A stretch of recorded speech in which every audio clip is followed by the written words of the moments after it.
Hello, Cookies here with another raid guide. This time we're going over Lady Inerva Darkvein, and we'll be talking about this through the POV of a Discipline Priest, and just kind of talking about, we'll just be like reviewing the VOD and going over the logs of this fight. I'm not going to spend too much time explaining everything about this fight. I've only had about maybe 5 pulls on this fight because my guild has already killed this boss and I came in for the farm.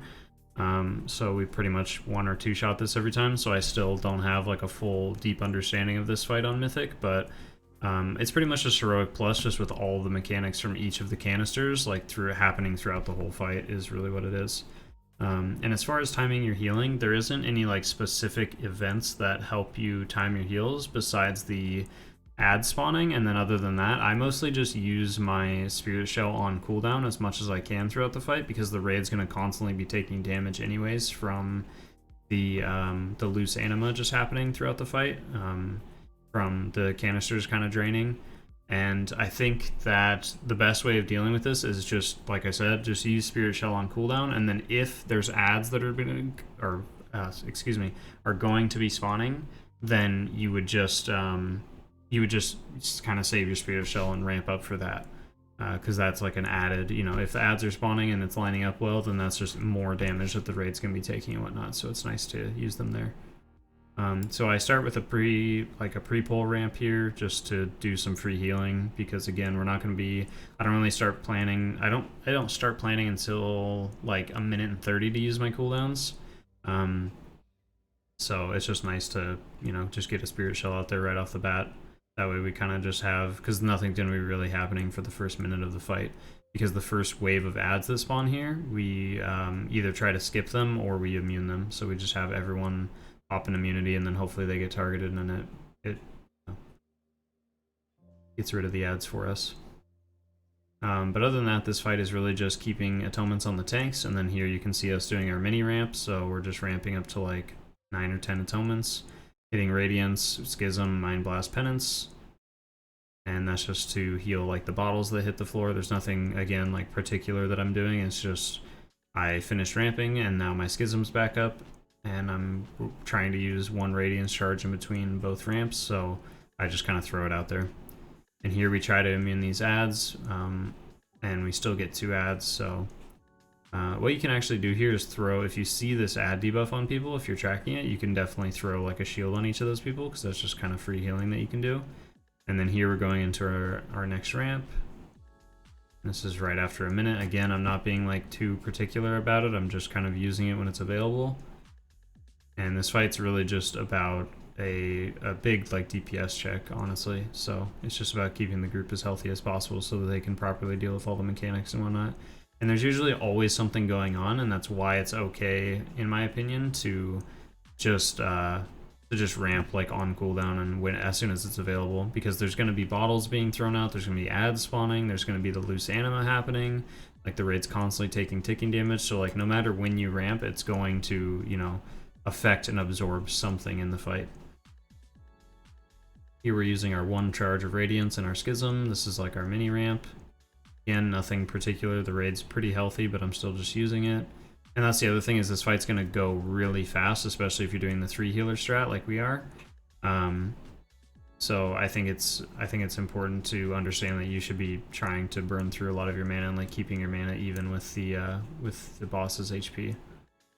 And here we, I think we make, yeah, this is where I make like a big mistake. So I don't actually back up enough here. So you can tell when, if you have to do this mechanic, you can tell when you're in the right spot. If you see here, when I like first step into it, it's in the right spot, but then we have to adjust a little bit. So right about right here, sorry.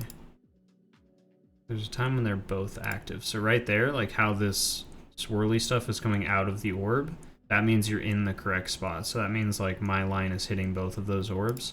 So as soon as the Druid walks away like this and this orb is no longer lighting up like that, I need to back up further. So like right here, it's still not lighting up. So I just need to back up until I see that animation pop up. And then here we go right back into a ramp, because usually that ad wave right there is what we ramp for, but we got the debuff, so we just adjust and are ramping right afterwards. And this is essentially us ramping like almost for these like third ads coming up, and just again just healing damage. There's nothing too specific about the fight that we're ramping for. If you really need something in the fight to like absolutely ramp for every time, then just ramp for the ads, because they spawn just about every minute until the very last phase, I believe. But I think they spawn on the dot like on a minute. And then the other thing about this fight is, especially as you get like later in the fight, is making sure that you're keeping these players that have these debuffs on them if you're tracking them. These are the people doing the lasers, trying to put some atonements on them when they get those debuffs and are running those when they're trying to kill the orbs, because that'll just help them stay alive, and it's a lot of good atonement healing. And that's something I struggle with in this fight, is like making sure I'm healing those players. And here we're just getting a drink off. And then the other thing is, you'll always get knocked back away from the boss if you're the person targeted. You can see how all those people get knocked back. So you want to make sure you're not in a position... I'm kind of safe where I am, because if I get targeted, I'll just move a little bit off to the right. But you don't want to get knocked back into the lines that are like in between each of the orbs, because those will just one-shot you. You want to make sure that you're getting knocked back in like an appropriate fashion. You obviously, like, if you're up here, you don't want to get knocked back into the wall or something. You want to get knocked towards the orbs, but not through them.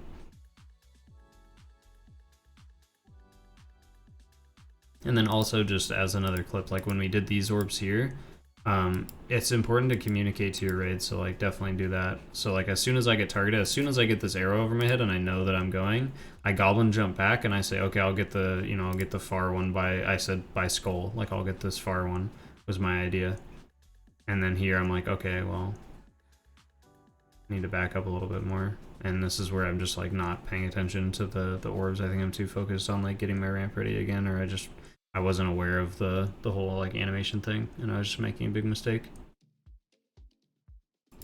But yeah, I think that's pretty much it for Lady Inerva. Is just like, you can see me here like kind of pre-adjusting my positioning for the orbs, so that if I get knocked back, I can go for the far one. That way I don't have to make my DPS go for the far one. And yeah, that's pretty much Lady Inerva. It's really just ramp on cooldown and help do damage, and get the best, you know, utilization out of your ramps and your mini ramps as possible. So hopefully this is helpful. If you have specific questions about this boss, or if you feel that I missed something or anything, let me know in the comments, or send me a DM on Discord.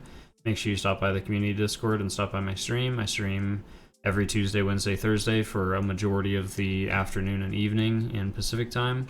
So yeah, thank you guys so much for watching, and I hope you all have a wonderful day. Thank you.